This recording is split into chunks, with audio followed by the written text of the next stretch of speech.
नमस्कार साथियों, जय हिंद, वंदे मातरम। आप सभी का एक बार फिर से बहुत बहुत स्वागत है आपके अपने YouTube चैनल एग्ज़ाम ट्रिकी में। दोस्तों, paper number 12 management of group with high support needs, इसके मॉडल पेपर पर हम लोग चर्चा करने वाले हैं। सभी मित्रों तक वीडियो को शेयर कर दीजिएगा और वीडियो अच्छी लगे तो लाइक करके जाइएगा, कमेंट में बता करके जाइएगा। पहला प्रश्न आपकी स्क्रीन पर है, मल्टीपल चॉइस क्वेश्चन। IASSIDD के अनुसार सहायता के स्तरों में निम्नलिखित में से कौन शामिल नहीं है? तो देखिए भैया, यहाँ पर लिमिटेशन यानी कि सीमितता भी शामिल होती है, रुक रुक कर के भी जो है इसको इसमें शामिल किया जाएगा,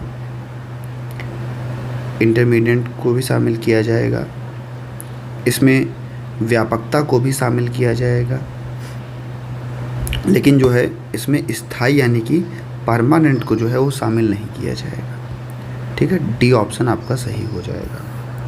नेक्स्ट क्वेश्चन आपकी स्क्रीन पर है, गंभीर और बहुदिव्यांगता वाले व्यक्तियों के संचार के लिए उपयोग की जाने वाली AAC का पूर्ण रूप क्या है?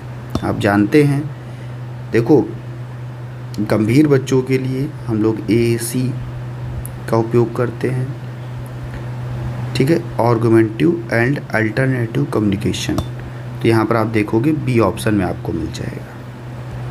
नेक्स्ट है भैया क्वेश्चन नंबर 3 आपके लिए, उच्च सहायता आवश्यकताओं वाले समूहों के प्रबंधन में निम्नलिखित विभिन्न क्षेत्रों के विशेषज्ञों को मिलकर काम करने की प्रक्रिया को कहते हैं।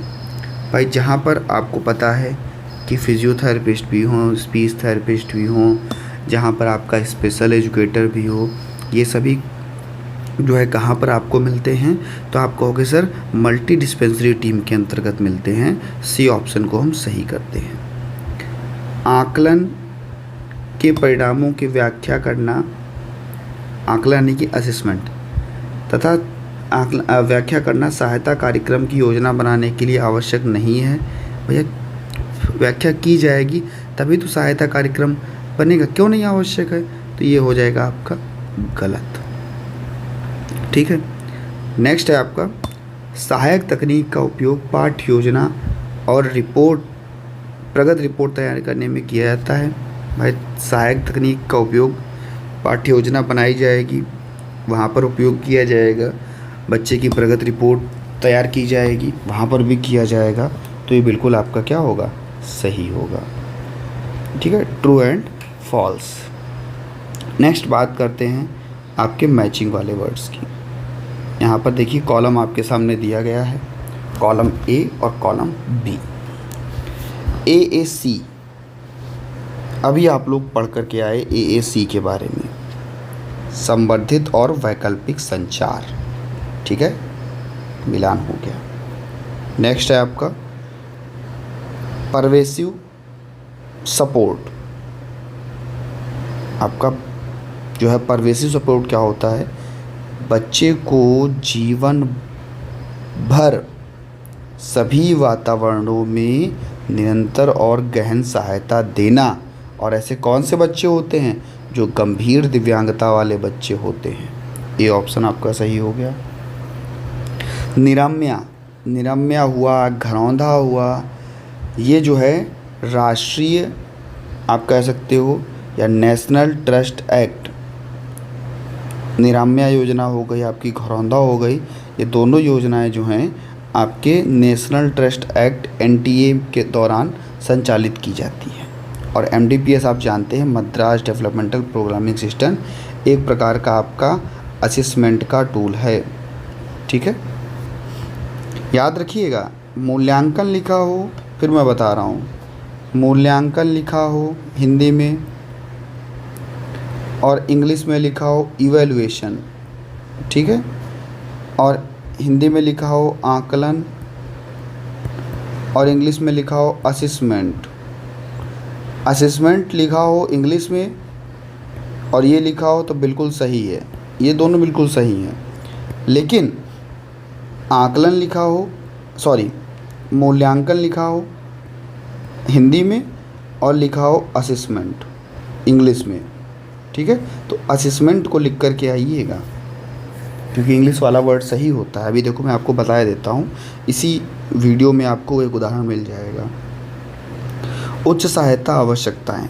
उच्च सहायता आवश्यकताओं की अगर हम बात करते हैं तो कहते हैं उच्च सहायता आवश्यकता गंभीर दिव्यांग व्यक्तियों को, बहु दिव्यांग व्यक्तियों को उनके दैनिक जीवन की बुनियादी गतिविधियों, खाना खाना, कपड़े पहनना, बातचीत करना, इनके लिए जीवन भर लगातार जो है गहन और व्यापक मानवीय और तकनीकी सहायता की आवश्यकता की जाती है। ऐसे बच्चों को हम हाई सपोर्ट नीड वाला बच्चा कहते हैं, उच्च सहायता आवश्यकता वाला बच्चा कहते हैं, ठीक है। नेक्स्ट क्वेश्चन, IASSIDD के अनुसार 4 स्तर international association for the specific study of intellectual and developmental disability, ये है इसकी फुल फॉर्म। इसकी 4 स्तंभ कौन कौन से हैं, तो हम कहेंगे पहला है आपका सीमित यानी कि लिमिटेड, किसी विशेष समय या कार्य के लिए सीमित अवधि की सहायता। थोड़ी देर के लिए अगर आप सहायता देते हो तो वो लिमिटेड कहलाता है, सीमित कहलाता है। कोई भी कार्य करवाओ, आप बच्चे को सहायता दो और सहायता को हटा लो रुक रुक करके। केवल आवश्यकता पड़ने पर अगर आपने सहायता दी तो भैया आपका रुक रुक करके सहायता होगी। व्यापकता इंटेंसिव, जीवन भर दैनिक जीवन के कम से कम कुछ वातावरणों में नियमित और दीर्घकालिक सहायता देना, यह आपका क्या कहलाता है, एक्सटेंसिव। और सर्वव्यापी, सभी वातावरणों में जीवन भर मिलने वाली निरंतर गहन और उच्च तीव्र सहायता की आवश्यकता, तो वो आपका कहलाता है परवेसिव, ठीक है। ये 4 स्तंभ होते हैं आपके। नेक्स्ट है AAC का पूरा नाम, तो कहेंगे आर्गुमेंटिव एंड अल्टरनेटिव कम्युनिकेशन, समर्थित और संचार। मुख्य रूप से इसका उपयोग क्या होता है, इसका उपयोग है उन व्यक्तियों को बातचीत करने में मदद करना जो गंभीर दिव्यांगता के कारण बोल नहीं पाते। ऐसे बच्चे जिनमें गंभीर दिव्यांगता है, जो बोल नहीं पाते हैं, ठीक है, ऐसे बच्चों के माध्यम से आप इनको चित्रों के माध्यम से, प्रतीकों के माध्यम से, साइन लैंग्वेज के माध्यम से, स्पीच जनरेटिंग डिवाइस के माध्यम से आप जो है इनको बेहतर कर सकते हैं। मल्टी डिस्पेंसरी टीम, बहुविषयक टीम। मल्टी डिस्पेंसरी टीम जहाँ पर विशेष शिक्षक, physiotherapist, occupational therapist, speech therapist, मनोवैज्ञानिकों का एक समूह जो सभी मिल कर के उच्च सहायता आवश्यकता वाले व्यक्तियों की समस्याओं को अलग अलग मूल्यांकन करते हैं और उनकी प्रगति के लिए व्यापक योजना बनाते हैं, पुनर्वास योजना बनाते हैं, ठीक है। आपका 5 नंबर, गंभीर दिव्यांगता वाले व्यक्तियों के लिए 2 सेवा मार्ग। भाई आप डे केयर ले जा सकते हैं, जहां दिन के समय इनका कौशल प्रशिक्षण, थेरेपी, देखभाल की जा सकती है। आवासीय गृह, जहां पर परिवार की अनुपस्थिति में दीर्घकालिक रूप से जो है खाना पानी रहना 24 घंटे बच्ची को व्यवस्था और देखभाल दी जा सकती है, ठीक। क्वेश्चन नंबर पार्ट सी का क्वेश्चन नंबर 1। और सारे के सारे क्वेश्चन भैया आपको इम्पॉर्टेंट ही रखे जाते हैं। कोशिश यही की जाती है कि 100% चीज़ें आपको पेपर में मिलें, ठीक है भैया। तो जितने भी भाई बहन हैं वीडियो को एक बार शेयर ज़रूर कर दीजिएगा। बात कर लेते हैं भैया AAC की बात कर लेते हैं भैया क्वेश्चन नंबर 1 की, ठीक है। उत्तर इनमें सब में उत्तर लिख गया है भैया, ठीक है। क्वेश्चन नंबर 1 की बात करते हैं, उत्तर तो आपका यहाँ पर लिखा हुआ है। तो उच्च सहायता आवश्यकता वाले व्यक्तियों के साथ काम करते समय आने वाली प्रमुख चुनौतियाँ। भाई ऐसे बच्चे जो गंभीर रूप से समस्या में हैं तो उनके साथ कौन कौन सी चुनौतियां आएंगी, शिक्षक को हो चाहे पेशेवरों को हो। सीधी सी बात है, आप कहोगे सर गंभीर समस्या है, तो ये बच्चे आक्रामक व्यवहार, स्वयं को चोट पहुंचाना, अत्यधिक चिड़चिड़ापन होना, इसे संभालने में किसी भी शिक्षक को, किसी भी थेरेपिस्ट को समस्या आती है। भाई चिड़चिड़ापन व्यवहार होगा, ठीक है, आक्रामक होगा, स्वयं से चोट को पहुंचाना होगा, जिसे संभालना कठिन, तो ऐसे बच्चों को थोड़ा कठिन पड़ जाता है।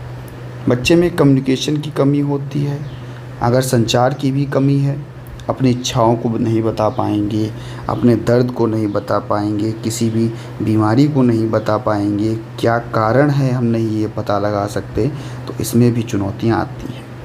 हम पूछते हैं क्या है, तो उत्तर में रिपीट होकर के वही उत्तर आ जाएगा, ठीक है, लेकिन उसके बारे में वो नहीं बता पाएंगे कि क्या समस्या है, क्या दर्द है, क्या उनकी इच्छा है, क्या उनको चाहिए, ये नहीं बता पाएंगे। चिकित्सा और स्वास्थ्य संबंधी जटिलताएं, इन्हें अक्सर मिर्गी, बार बार संक्रमण का होना, अंगों में जकड़न का होना जैसी गंभीर समस्याएं देखने को मिलती हैं। इसमें निरंतर चिकित्सा और निगरानी की आवश्यकता होगी। दैनिक कार्यों में पूर्णता निर्भर, भाई दैनिक कार्य, जब बच्चा बहुत ज़्यादा गंभीर स्थिति वाला होता है तो नहाना, शौच जाना, भोजन करना, ये सब दूसरों पर निर्भर रहते हैं। इसकी देखभाल के लिए शारीरिक और मानसिक तनाव, ठीक है, बहुत बढ़ जाता है। संसाधनों और बुनियादी ढांचे का अभाव, हमारे समाज में आज भी विशेष उपकरण, प्रशिक्षण, जनशक्ति और सुलभ वातावरण की भारी कमी है। बिल्कुल भाई है, हर जगह पर सारी चीज़ें उपलब्ध नहीं है। बात करते हैं भैया मुख्य अंतर की। अब यहाँ पर देखिए, औपचारिक यानी कि फॉर्मल और अनौपचारिक यानी कि इनफॉर्मल, और बात किसकी कर रहा है, असेसमेंट की। तो यहाँ पर क्या लिखा होना चाहिए था, आकलन, ठीक है। इंग्लिश में आपको लिखा मिलेगा असेसमेंट, और जैसे ही इंग्लिश में लिखा मिले असेसमेंट तो आप आकलन के बारे में लिखना, ठीक है। इसकी प्रकृति क्या होगी, या मानकीकृत और अत्यधिक संरचित होगा। ये आपका क्या होगा, फ्लेक्सिबल होगा, कोई इसका मानक निर्धारित नहीं होगा। इसमें उपकरण MDPS, बेसिक MR, इन सब चीज़ों का उपयोग करोगे। बच्चों के परीक्षण के लिए IQ टेस्ट का नैदानिक पैमाने का उपयोग करोगे। और इसमें क्या होगा, ये शिक्षक द्वारा अपना आराम से चेकलिस्ट बना ली जाएगी, उसका अवलोकन कर लिया जाएगा, उसका पोर्टफोलियो तैयार कर लिया जाएगा। इसका उद्देश्य क्या होगा, तो हम कहेंगे भाई जो है इसका उद्देश्य होगा कि बच्चे के दिव्यांगता के स्तर, माइल्ड, मॉडरेट और सीवियर का पता लगाना। तो वहाँ पर इनका उद्देश्य क्या होगा, तो कहेंगे इसका उद्देश्य होगा वर्तमान क्षमताओं को जानकर शैक्षणिक योजना IP तैयार करना। मापन में क्या होगा, या बच्चे के प्रदर्शन की तुलना बड़े समूह के औसत से करते हैं, नॉर्म से करते हैं। इसीलिए ये सब किस में आते हैं, क्योंकि नॉर्म में आते हैं तो नॉर्म रेफरेंस टेस्ट में आते हैं, ठीक है। और या बच्चे के स्वयं सीखने के स्तर और प्रगति के आकलन करते हैं, ठीक है, इसीलिए इसको क्राइटेरियन रेफरेंस टेस्ट में लाते हैं। संचालन में क्या होगा, इसे केवल योग्य प्रशिक्षक ही संचालित कर सकता है, योग्य पेशेवर डॉक्टर यही संचालित कर सकते हैं, और इसे शिक्षक, विशेष शिक्षक, माता पिता, ये सभी जो है आसानी से संचालित कर सकते हैं, ठीक है। क्वेश्चन नंबर 3, सहायता कार्यक्रम की योजना बनाने में पारिवारिक संसाधनों के मूल्यांकन का महत्व, ठीक है। अगर बच्चे को सहायता देनी है तो हमें उसके लिए मूल्यांकन भी करना पड़ेगा, आकलन भी करना पड़ेगा, हर चीज़ करनी पड़ेगी। बिना इसके कुछ नहीं हो सकता, बिना इसके कुछ हो ही नहीं सकता। तो क्या महत्व होगा, इस पर बात करते हैं। किसी भी विशेष बच्चे के लिए पुनर्वास कार्यक्रम सफलता केवल स्कूल पर डिपेंड नहीं करती, उसके माता पिता पर भी निर्भर करती है। क्यों? क्योंकि माता पिता ही, परिवार के लोग भी बच्चे के साथ में मिलकर के काम करेंगे, तभी तो बच्चा आगे बढ़ेगा। इनके लिए यथार्थवादी योजनाएं बनाई जाएं, ऐसे गोल्स तैयार किए जाएं जो परिवार की आर्थिक स्थिति को जानकर ही ऐसी थेरेपी या उपकरण का सुझाव दिया जाता है जिसे वे अफोर्ड कर सके। मानवीय सहायता की पहचान, परिवार में कुल कितने सदस्य हैं, कौन कौन से बच्चे को समय दे रहे हैं, ठीक है, बच्चे को घर पर अभ्यास कराना, आसान तरीके से सिखाना, ये सारी चीज़ें। भावनात्मक स्थिति को समझना, भाई अगर माता पिता का तनाव आप स्वीकार लो, उसके स्तर को जान लो, ठीक है, आवश्यक माता पिता को परामर्श दे दो जिससे कि वो एक सक्रिय भूमिका निभाएं, इससे ऊपर और क्या हो सकता है, ठीक है। स्थानीय सहायता प्रणाली खोज, आसपास के जो भी सामाजिक नेटवर्क हैं, रिश्तेदार हैं, एनजीओ हैं, इनके बारे में उन्हें बताओ, पहचान करने में मदद करो जो परिवार के संकट को जो है कम कर सकेंगे। देखभालकर्ता के मुख्य विशेषताएं और अंतर्दृष्टि। एक कुशल देखभालकर्ता के, भाई जो भी केयर गिविंग करेगा, बच्चे को केयर देगा, वो कैसा होना चाहिए, सहनशील होना चाहिए, सहानुभूति वाला होना चाहिए। बच्चे की प्रगति बहुत धीमी होती है, इसके लिए देखभाल के लिए उसे धैर्य बना करके काम करना होगा। सच्ची सहानुभूति का सबसे पहला गुण यही होता है, धैर्य बना करके काम करो। अवलोकन कौशल, ऑब्जर्वेशन स्किल, यदि बच्चा नहीं बोल सकता है तो उसके हाव भाव, होने के तरीके, शारीरिक संकेतों को देख करके, उसकी बीमारी को पहचान करके, परेशानी को नज़रअंदाज करने की क्षमता, ये सब चीज़ें जो है बनानी पड़ेंगी आपको, ठीक है। संभावित खतरों की पहचान, बच्चे के आसपास के वातावरण में सुरक्षा जोखिम, ठीक है, वो भी आपको देखना पड़ेगा कि ऐसा तो नहीं है कि बच्चा जाए, कोई नुकीली चीज़ लग जाए, फर्श पे कुछ गीला पड़ा हो, दुर्घटना जो है उसको आप रोको। इसके बाद में अगर बात करेंगे अनुकूलन क्षमता जो है बनाओ, तत्कालिक बच्चे की जो भी आवश्यकता हो, शिक्षण विधियाँ हो, खेल हो, बातचीत हो, उसमें आप बदलाव करो भैया, बेहतर बनो। प्राथमिक चिकित्सा, फर्स्ट एड का ज्ञान, मिर्गी का दौरा, ठीक है, दम घुटना या चोट लगना, आपातकालीन देखभाल, ये सारी चीज़ें, ठीक है। Very very important question. दिव्यांग व्यक्तियों के मौलिक अधिकारों के संरक्षण में देखभालकर्ता की भूमिका। मौलिक अधिकार क्या होते हैं ये भी आप लोग पढ़ लीजिएगा, हालांकि मैं करा दूंगा लेकिन आप लोग पढ़ लीजिएगा एक बार, ठीक है। RPWD 2016 और भारतीय संविधान के तहत बच्चों को अधिकारों को बेहतर बनाने के लिए उनको मौलिक अधिकार दिए गए, ठीक है। इसके लिए इनका सबसे पहला है कि शोषण से सुरक्षा इनको मिले, इनका शोषण ना किया जाए। गंभीर दिव्यांगता वाले बच्चे हैं, स्वयं से नहीं सीखते तो देखभालकर्ता उन्हें शारीरिक, सामाजिक, वित्तीय शोषण, ठीक है, दुर्व्यवहार, इनसे बचाए। अगर ये इनका हो रहा है, भाई बच्चा है, इसको समझ नहीं है, उससे कुछ भी उठाया जा रहा है, कुछ भी काम कराया जा रहा है, तो ऐसी चीज़ों से बचाना है। समानता और सम्मान को दिलाना, कहेंगे समाज या परिवार के भीतर उनके साथ किसी भी प्रकार का भेदभाव ना हो, उन्हें एक इंसान के रूप में गरिमापूर्ण जीवन जीने को मिले, यह सुनिश्चित करना और देखभाल का कर्तव्य करना। निर्णय लेने में सहायता, बच्चे की पसंद नापसंद क्या है, क्या खाना है, इसको समझने और इच्छाओं का सम्मान करना, उसके अधिकारों का वकालत करना। गोपनीयता और व्यक्तिगत देखभाल, विशेष रूप से शौच या स्थान के समय उनकी निजता का पूरा ध्यान रखा जाए और मानवीय अधिकारों का हनन होने से बचाया जाए। असिस्टिव टेक्नोलॉजी के लाभ और हानि, सहायक प्रौद्योगिकी के लाभ क्या होंगे और हानि क्या होंगी। सहायक प्रौद्योगिकी, व्हील चेयर, कोई भी सॉफ्टवेयर, AAC उपकरण दिव्यांग बच्चों के जीवन को बेहतर बनाता है।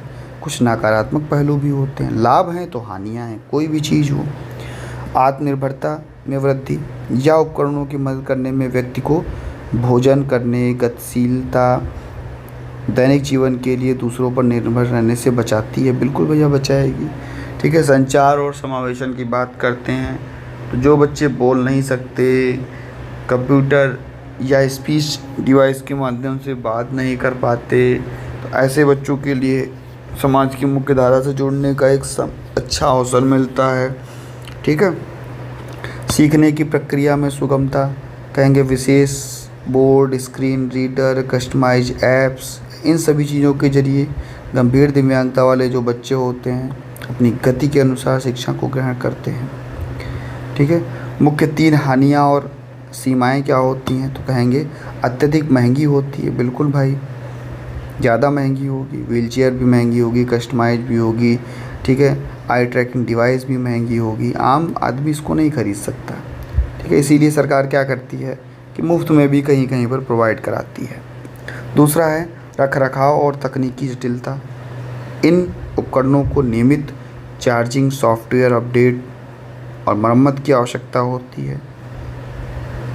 ग्रामीण क्षेत्रों में इसका रखरखाव बहुत कठिन है। अत्यधिक निर्भरता और जोखिम, कई बार तकनीकी उपकरणों का बहुत ज़्यादा निर्भरता हो जाती है और भैया बच्चा इससे बिल्कुल एडिक्टेड हो जाता है, तो ये भी आपको देखने को मिलता है। बात करते हैं भैया पार्ट नंबर 10 की नहीं भैया, पार्ट नंबर डी की। ठीक है, 4 क्वेश्चंस हम लोग करेंगे, वो भी बड़े वाले। नेक्स्ट भैया बात कर लेते हैं IASSIDD द्वारा वर्गीकृत सहायता के विभिन्न स्तरों का सविस्तार वर्गीकरण कीजिए। विस्तार में इसका आपको वर्गीकरण करना है। फुल फॉर्म आपके सामने है। दिव्यांग व्यक्तियों की कमियों को उनकी कह सकते हैं कि व्यक्तियों को उनकी कमियों के आधार पर वर्गीकृत करने के बजाय उन्हें आवश्यक सहायता की तीव्रता और अवधि के आधार पर वर्गीकृत किया जाए, जिससे उन्हें सकारात्मक पुनर्वास मिल सके और बेहतर हो सके। रुक रुक कर दी जाने वाली सहायता, यह सहायता निरंतर नहीं होती या केवल तब तक दी जाती है जब व्यक्ति को किसी विशेष परिस्थिति या संकट का सामना करना पड़ता है। विशेषताएं क्या होंगी? व्यक्ति अपने दैनिक जीवन के जो है अधिकांश कार्य स्वतंत्र रूप से कर लेता है। उदाहरण क्या होगा? किसी वित्तीय संकट के समय सलाह देना, नौकरी बदलने, चिकित्सा आपातकाल, ठीक है, ऐसी मार्गदर्शनों को करना। सीमित सहायता, यह सहायता एक निश्चित समय के लिए लगातार दी जाती है लेकिन बहुत गहन नहीं होती। इसके लिए समय समय पर समय सीमा तय होती है। इसकी विशेषताएं क्या होंगी? इसमें सहायता का दायरा सीमित होता है और यह व्यक्ति की किसी भी विशिष्ट कौशल को सीखने या संक्रमण काल से गुजरने के लिए दी जाती है। ठीक है, इसका उदाहरण क्या होगा? स्कूल से नए रोजगार, ठीक है, स्कूल से नए रोजगार की बात करता है कि स्कूल से जो भी रोजगार व्यावसायिक प्रशिक्षण दिया जाए, नए वातावरण में उसको बच्चा ढाल सके और भैया बेहतर हो सके। ठीक है, आप कह सकते हैं कि भैया इसका व्यापक सहायता क्या होगी, तो कहेंगे आपके परिभाषा क्या होगी, तो कहेंगे यह सहायता नियमित रूप से दैनिक रूप से दी जाएगी या निश्चित समय सीमा तक नहीं होगी, दीर्घकालिक हो सकती है। भाई हमेशा बच्चे को सहायता आप देते रहो, ठीक है, कोई निश्चित सीमा नहीं है।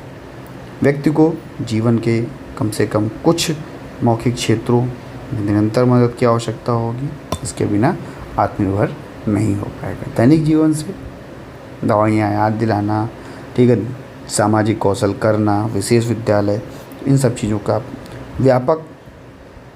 व्यापकता की बात करेगा, व्यापक और गहन सहायता की बात करेगा। 24 घंटे लगातार निरंतर बच्चे को सहायता देना, अत्यधिक गहन सहायता देना, जिससे कि विशेष बच्चे जो हैं बुनियादी शारीरिक और जैविक आवश्यकताओं, भोजन, स्वच्छता, सुरक्षा, इस पर पूरी तरह से निर्भर हो सके।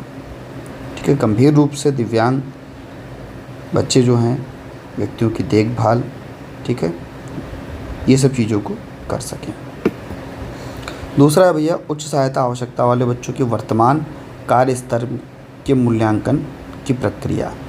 भाई आपको पता है भैया इनको हमें हमेशा देना ही पड़ेगा उच्च सहायता, तो ऐसे बच्चों के लिए, ऐसे व्यक्तियों के वर्तमान कार्य स्तर के मूल्यांकन की प्रक्रिया के बारे में बात की जा रही। क्या क्या मूल्यांकन आप लोग करेंगे? ठीक है, उच्च सहायता आवश्यकता वाले बच्चे होंगे, उनकी वास्तविक क्षमता और सीमाओं को समझेंगे हम लोग। इसके लिए इनके लिए हम लोग व्यक्तिगत शैक्षणिक योजना तैयार करेंगे। बच्चे का इतिहास जानना, उसका प्रत्यक्ष रूप से आकलन करना, रिपोर्ट तैयार करना, योजना का निर्माण करना, ये सारी चीज़ें। 4 मुख्य क्षेत्र व्यक्तिगत कौशल, पर्सनल केयर, ठीक है, भोजन करना, कपड़े पहनना, ब्रश करना, शौचालय नियंत्रित करना, ठीक है। इसके लिए आप क्या करना पड़ेगा, एक डायरेक्ट ऑब्जर्वेशन करना पड़ेगा, माता पिता से पूछना पड़ेगा। शिक्षक जो सहायता देगा, माता पिता को भी वही इसी प्रकार से सहायता देना पड़ेगा। सही से चम्मच नहीं पकड़ पाएगा, बटन नहीं बंद कर पाएगा, तो उसकी सहायता के अनुसार हम बच्चे को आगे बढ़ाएंगे। संचार कौशल, कम्युनिकेशन स्किल की बात करते हैं। यह एक आकलित किया जाता है ग्रहणशील संचार, दूसरों की बात को समझना, और अभिव्यंजक संचार, अपनी अपनी बात कह पाना। इसका तरीका क्या होगा, यह देखना कि बच्चा बुनियादी निर्देशों का पालन करता है। यदि वह बोल नहीं सकता तो क्या वह अपनी आवश्यकताओं को बताने के लिए इशारे, रोने, चित्रों का उपयोग कर सकता है, ठीक है। तो ये भी देखना पड़ता है भैया, क्या वो मान लो नहीं बोल सकता, मान लो उसको भूख लगी है, तो क्या वो रो करके बता सकता है, इशारे के माध्यम से बता सकता है, चित्रों के माध्यम से बता सकता है। तो ये चीज़ें। सामाजिक कौशल, यह आकलित किया जाता है परिवार के सदस्यों और साथियों के साथ अंतःक्रिया संवेगात्मक, क्या बच्चा गुस्सा करता है, खुशी प्रकट करता है, अपनी भावनाओं को जाहिर कर पाता है, या अनुचित व्यवहार तो नहीं करता, स्वयं को चोट तो नहीं पहुंचाता, आक्रामकता तो नहीं, हाइपर एक्टिविटी तो नहीं है। तो ये भी समस्या है, ठीक है। गतिशीलता, यह आकलन किया जाता है कि भाई फाइन मोटर कैसा है बच्चे का, ग्रॉस मोटर कैसा है, इन सभी चीज़ों का, इन सभी क्षमताओं का आकलन किया जाता है, ठीक है। केस हिस्ट्री तैयार करो, आपने सभी ने की होगी, जन्म का इतिहास, विकासात्मक मील के पत्थर, जो भी माइलस्टोन है, ठीक है, इन सभी चीज़ों के बारे में जानकारी एकत्रित करो। उपयुक्त उपकरणों का चयन करो, भैया मानकीकृत टूल्स, MDPS हुआ, बेसिक MR हुआ, इनका सबका चयन करो। प्रत्यक्ष अवलोकन और बेसलाइन सेट तैयार करो। भाई बेसलाइन तैयार कर लोगे, उसके बाद में जब आप बच्चे के साथ काम करना शुरू करोगे तो थेरेपिस्ट, स्पेशल एजुकेटर, ये सब मिल कर के बच्चे के साथ अच्छी तरीके से काम को कर सकेंगे, ठीक है। और IP का जो है सही से निर्धारण कर सकेंगे, इसमें लॉन्ग टर्म और शॉर्ट टर्म गोल्स को बना सकेंगे। बहुविषयक टीम के समन्वय और सरकारी सहायता के स्तंभ उपयोग का विश्लेषण करना है। बहुविषयक टीम, मल्टीडिस्पेंसरी टीम की बात होती है। इस टीम में विभिन्न क्षेत्रों के पेशेवर एक साथ काम करते हैं, इनका सफल समन्वय किया जाता है। भाई स्पीच थेरेपिस्ट होगा आपका, फिजियोथेरेपिस्ट होगा, स्पेशल एजुकेटर होगा, ऑक्यूपेशनल थेरेपिस्ट आपका होगा, ठीक है, स्पीच एंड लैंग्वेज थेरेपिस्ट होगा आपका, मनोवैज्ञानिक होगा, आपको सभी को पता है, ठीक है। इनका सबका समन्वय होना चाहिए कि भैया जो भी गोल उठाएं, जो भी लक्ष्य उठाएं, एक दूसरे से पूछ करके उठाएं कि सर आप क्या करा रहे हैं, वो कहें आप क्या कर रहे हैं, आप किस तरीके से करा रहे हैं, तो वैसे ही तरीक़ों से मिलता जुलता हुआ तरीका ही करवाएं, जिससे कि भैया बच्चा अच्छे से सीख सके। सरकारी सहायता और स्तंभ उपयोग, भाई सरकारी सहायता भी बहुत ज़रूरी है। क्यों? क्योंकि UDID कार्ड नहीं बना बच्चे का तब भी दिक्कत, गंभीरता ज़्यादा है तब भी दिक्कत, ठीक है। योजना नहीं उनको मिल पाएगी, आर्थिक और सामाजिक योजना का उन्हें लाभ दिलवाना, निरामय योजना, हेल्थ जो इंश्योरेंस होता है उसको दिलवाना नेशनल ट्रस्ट के द्वारा दिया गया, पेंशन योजनाएं, सरकारी जो भी पेंशन योजनाएं हैं, ठीक है, इनका लाभ उठाया जाए। ADIP योजना चल रही है, मुफ्त जो है व्हील चेयर मिल रहा है, कस्टमाइज्ड ट्राईसाइकिल मिल रही है, AAC किट मिल रही है, कैलिपर्स मिल रहे हैं इनको। नेशनल ट्रस्ट की योजना, ठीक है, दिशा हुई, विकास हुआ, समर्थ हुआ, ठीक है, इन सभी को दिलवाना। संचार और संज्ञानात्मक कौशल में सुधार के लिए सहायक प्रौद्योगिकी पर निबंध लिखिए। भाई असिस्टिव टेक्नोलॉजी से सभी उपकरण, प्रणालियाँ और सॉफ्टवेयर जो दिव्यांग बच्चों की कार्यक्षमता को बढ़ाते हैं और बनाए रखते हैं, इनमें सुधार करते हैं। अक्सर ये आपको देखने को मिलता है कि बच्चा का विकास काफ़ी धीमे होता है, लेकिन अगर हम टेक्नोलॉजी का उपयोग करते हैं तो ये हम यहाँ से बच्चे को बेहतर कर सकते हैं, समाज की मुख्य धारा में उसको हम जोड़ सकते हैं। इसके लिए आप AT यानी कि असिस्टिव टेक्नोलॉजी, सहायक प्रौद्योगिकी और कम्युनिकेशन का उपयोग कर सकते हैं।